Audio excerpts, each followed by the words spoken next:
Deputy প্রধানমন্ত্রী Angela Reiner নিশ্চিত করেছেন আগামী মঙ্গলবার হাউস অব কমন্সে সরকারের প্রস্তাবিত ওয়েলফেয়ার রিফর্ম বিল নিয়ে নির্ধারিত সময়েই বিতর্ক অনুষ্ঠিত হবে।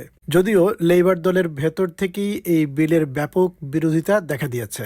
এই সংস্কারের বিপক্ষে ইতোমধ্যে 120 জনেরও বেশি লেবার এমপি একটি সংশোধনীতে স্বাক্ষর করেছেন।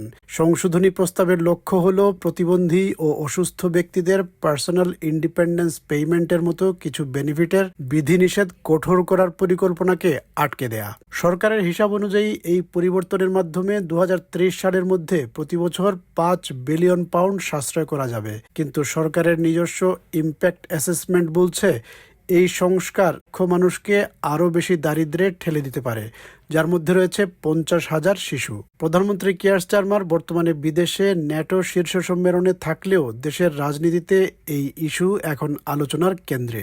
সংসদে কনজারভেটিভ পার্টি লেবার দলের অভ্যন্তরীণ দ্বন্দ্বকে কাজে লাগিয়ে স্টারমারকে চাপে ফেলেছে। They say that the bill is dangerously rushed and ill thought through. So can the right honourable lady explain why she thinks that she is right and 122 of her own colleagues are wrong? We're investing £1 billion into tailored employment support, a right to try to help more people back into work, and ending reassessments for the most severely disabled who will never be able to work.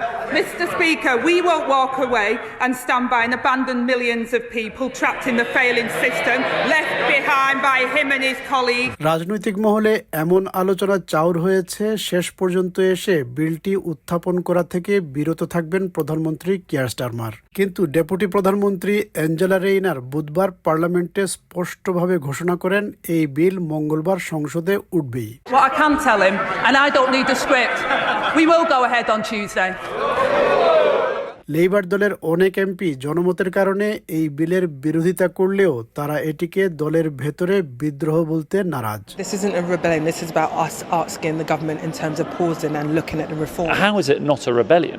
This isn't a rebellion because we are saying that what's been presented to us as MPs, we don't feel for the people we represent is the right package.